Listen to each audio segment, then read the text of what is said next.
পুরো খবর। এলডিসি গ্র্যাজুয়েশনের শর্ত হিসেবে চলতি জানুয়ারিতে তৃতীয় দফায় রপ্তানি খাতে প্রণোদনা কমানোর সিদ্ধান্ত নেওয়ার কথা সরকারের, কিন্তু এলডিসি তালিকায় আরও ৩ বছর থাকা সহ রপ্তানি প্রণোদনা ঘোষণায় নেওয়া হয় কৌশল।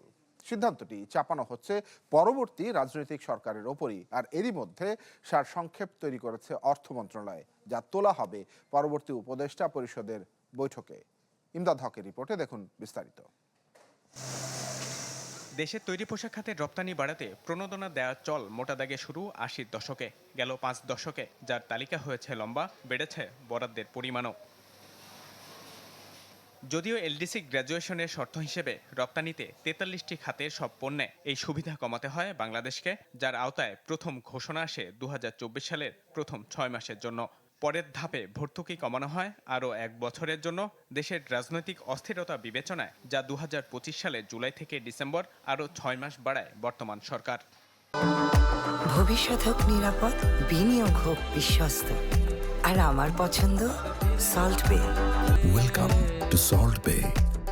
সরকারের উপরে যে প্রেশার গ্রুপগুলো কাজ করে বেসরকারি খাতের, তাদের প্রেশারের কারণেই আমরা দেখেছি এনবিআর বিভিন্ন সময়ে এই ইনসেন্টিভগুলো কন্টিনিউ করেছে, অথবা নতুন করে যুক্ত করেছে, অথবা কারো কাছ থেকে তুলে নিয়েছে। তো ইনসেন্টিভটি হওয়া উচিত ছিল সবচেয়ে কন্ট্রিবিউটরি বা কম্পিটিটিভ খাতের জন্য না, হওয়া উচিত ছিল উদীয়মান খাত, বিকাশমান খাত, যাতে তারা রপ্তানি বাজারে বা তারা দেশীয় বাজারে তাদের দক্ষতা যোগ্যতা তৈরি করতে পারে। ইকোনমিক ভিশন, সেখানে এক্সপোর্ট লেড গ্রোথ কিন্তু এটার ফাউন্ডেশন।